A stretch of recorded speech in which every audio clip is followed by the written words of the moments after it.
प्रिय व्यूअर्स, परीक्षा expert official channel के डेली स्टैटिक जीके सीरीज में आपका स्वागत है।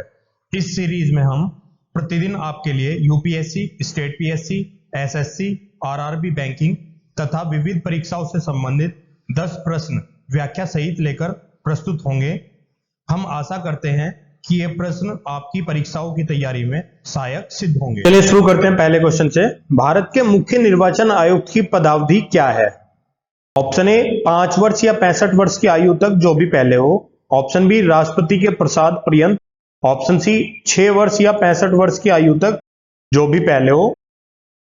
ऑप्शन डी 3 वर्ष या 65 वर्ष की आयु तक जो भी पहले हो। इसका सही आंसर है ऑप्शन सी 6 वर्ष या 65 वर्ष की आयु तक जो भी पहले हो। एक्सप्लेनेशन देख लेते हैं। अनुच्छेद 324 के तहत एक निर्वाचन आयोग की व्यवस्था की गई है। यह एक स्थायी एवं स्वतंत्र निकाय है। यह आयोग संसद, राज्य विधानमंडल, राष्ट्रपति व उपराष्ट्रपति के पदों के लिए निर्वाचन हेतु निर्वाचन नामावली तैयार करने तथा इन निर्वाचनों के संचालन के अधीक्षण, निर्देशन तथा नियंत्रण के लिए जिम्मेदार होता है। मुख्य निर्वाचन आयुक्त एवं निर्वाचन आयुक्तों की नियुक्ति राष्ट्रपति द्वारा की जाती है। मुख्य निर्वाचन आयुक्त तथा निर्वाचन आयुक्तों का कार्यकाल 6 वर्ष या 65 वर्ष की आयु तक जो भी पहले हो होता है। अनुच्छेद 324(5) के अनुसार मुख्य निर्वाचन आयुक्त को उसके पद से उसी रीति से या उन्हीं आधारों पर हटाया जाएगा जिससे सर्वोच्च न्यायालय के न्यायाधीश को हटाया जाता है। अर्थात संसद के प्रत्येक सदन द्वारा अपनी कुल सदस्य संख्या के बहुमत तथा उपस्थित और मत देने वाले सदस्यों के कम से कम 2/3 बहुमत द्वारा। नेक्स्ट क्वेश्चन देख लेते हैं। कथन ए संसद तथा राज्य विधानमंडलों के स्वतंत्र तथा निष्पक्ष चुनाव कराने की शक्तियां एक स्वतंत्र इकाई अर्थात निर्वाचन आयोग को दी गई हैं। कारण आर निर्वाचन आयुक्तों को पद से हटाने का अधिकार कार्यपालिका के पास है। उपरोक्त के संदर्भ में निम्नलिखित में से कौन सा एक सही है? ऑप्शन ए और आर दोनों सही हैं तथा आर ए का सही स्पष्टीकरण है। ऑप्शन बी ए और आर दोनों सही हैं किंतु आर ए का सही स्पष्टीकरण नहीं है। ऑप्शन सी ए सही है परंतु आर गलत है। ऑप्शन डी ए गलत है परंतु आर सही है। इसका सही आंसर है ऑप्शन सी ए सही है परंतु आर गलत है। एक्सप्लेनेशन देख लेते हैं। मुख्य निर्वाचन आयुक्त तथा निर्वाचन आयुक्तों का कार्यकाल 6 वर्ष या 65 वर्ष की आयु तक होता है। अनुच्छेद 324(5) के अनुसार मुख्य निर्वाचन आयुक्त को उसके पद से उसी रीति से अथवा उन्हीं आधारों पर हटाया जाएगा जिससे सर्वोच्च न्यायालय के न्यायाधीश को हटाया जाता है। अर्थात संसद के प्रत्येक सदन द्वारा अपनी कुल सदस्य संख्या के बहुमत तथा उपस्थित और मत देने वाले सदस्यों के कम से कम 2/3 बहुमत द्वारा। नेक्स्ट क्वेश्चन देख लेते हैं। भारतीय संविधान का कौन सा अनुच्छेद लोकसभा एवं विधानसभा के प्रतिनिधियों का निर्वाचित करने अर्थात वयस्क मताधिकार का अधिकार प्रदान करता है? ऑप्शन ए अनुच्छेद 326, ऑप्शन ए बी अनुच्छेद 325, ऑप्शन सी अनुच्छेद 324, ऑप्शन डी अनुच्छेद 323। इसका सही आंसर है ऑप्शन ए अनुच्छेद 326। एक्सप्लेनेशन देख लेते हैं। संविधान के अनुच्छेद 326 के तहत लोकसभा एवं राज्य विधानसभाओं के लिए निर्वाचन वयस्क मताधिकार के आधार पर होता है। इस प्रकार प्रत्येक व्यक्ति जो भारतीय नागरिक है तथा 18 वर्ष की आयु का है निर्वाचन में मत देने का अधिकार प्राप्त कर लेता है यदि वह संविधान के उपबंधों अथवा उपयुक्त विधायिका द्वारा निर्मित कानूनों के अधीन अनिवार्य चित्तवृत्ति, अपराध और भ्रष्ट या अवैध आचरण के आधार पर निर्हित नहीं कर दिया जाता हो। नेक्स्ट क्वेश्चन देख लेते हैं। भारत की प्रथम महिला मुख्य निर्वाचन आयुक्त कौन थी?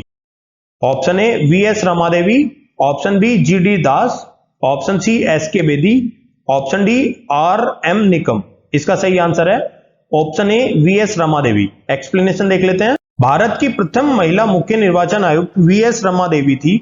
उनका कार्यकाल 26 नवंबर 1990 से 11 दिसंबर 1990 तक था। नेक्स्ट क्वेश्चन देख लेते हैं। भारत में मतदान के लिए प्रयोग की जाने वाली मशीन वीवीपैट का संस्करण क्या है? Option A M1, option B Z1, option C M3, option D Z3।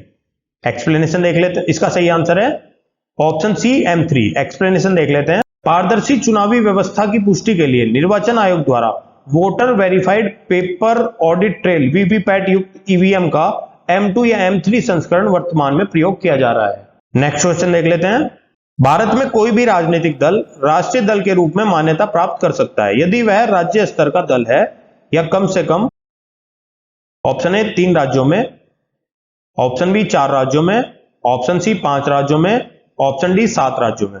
इसका सही आंसर है ऑप्शन बी 4 राज्यों में। एक्सप्लेनेशन देख लेते हैं।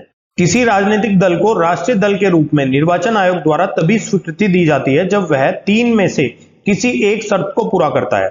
एक, उस राजनीतिक दल द्वारा खड़े किए गए प्रत्याशियों को किन्हीं 4 या अधिक राज्यों में लोकसभा के पिछले आम चुनाव या उन राज्यों की विधानसभा के पिछले आम चुनाव में पड़े कुल वैध मतों का कम से कम 6% मत या साथ ही कम से कम 4 लोकसभा सीटें प्राप्त की हो।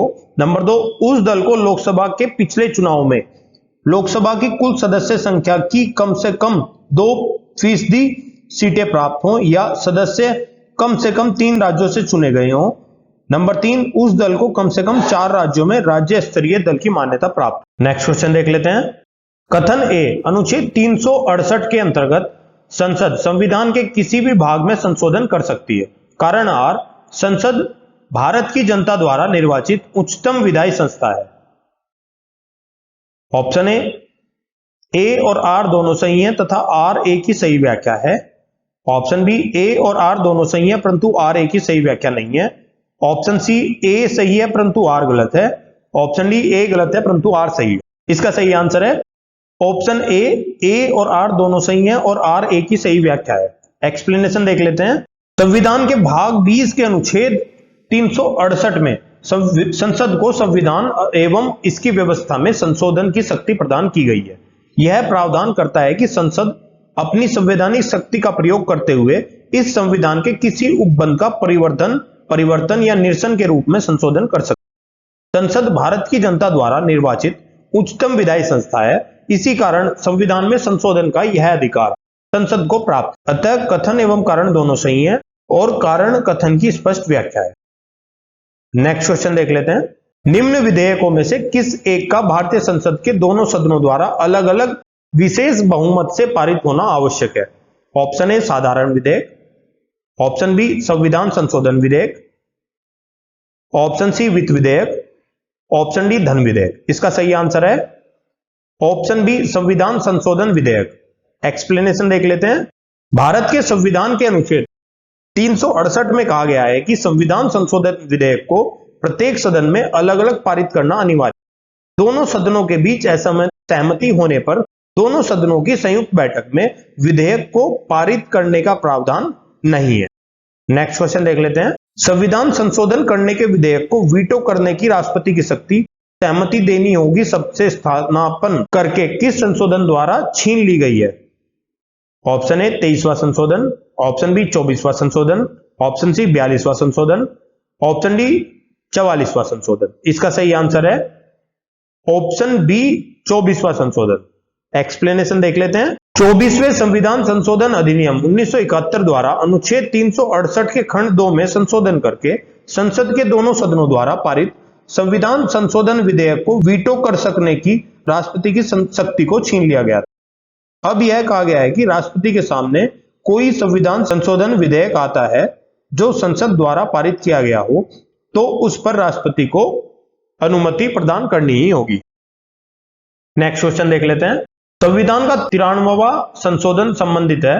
ऑप्शन ए, सरकारी नौकरियों में पिछड़े वर्गों के लिए आरक्षण जारी रखने से। ऑप्शन बी, 6 और 14 वर्ष के बीच की आयु के बच्चों की निःशुल्क और अनिवार्य शिक्षा से। ऑप्शन सी, सरकारी भर्तियों में महिलाओं के लिए 30% पदों के आरक्षण से। ऑप्शन डी, हाल ही में गठित राज्यों को और अधिक संसदीय स्थानों के आवंटन।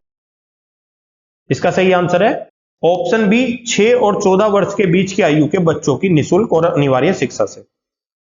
एक्सप्लेनेशन देख लेते हैं। संविधान का 93वां संशोधन विधेयक 2001 6 से 14 वर्ष की बीच की आयु के बच्चों के लिए निःशुल्क और अनिवार्य शिक्षा के प्रावधान के लिए संसद में पेश किया गया था, जो कि अधिनियम होने के बाद 86वें संविधान संशोधन अधिनियम 2002 के रूप में सामने आया। प्रिय व्यूअर्स, हम आशा करते हैं कि ये वीडियो आपको अच्छी लगी होगी। कृपया अपने फीडबैक एवं सजेशंस कमेंट बॉक्स में दें। हम आपके सजेशंस के अनुसार वीडियो को और बेहतर बनाने का प्रयास करेंगे। इस वीडियो की पीडीएफ प्राप्त करने के लिए आप हमारे टेलीग्राम चैनल से जुड़ सकते हैं, जिसका लिंक वीडियो के डिस्क्रिप्शन में दिया गया है। आप हमारी वेबसाइट www.parikshaexpert.com पर जाकर किसी भी एग्जाम की टेस्ट सीरीज ज्वाइन कर सकते हैं।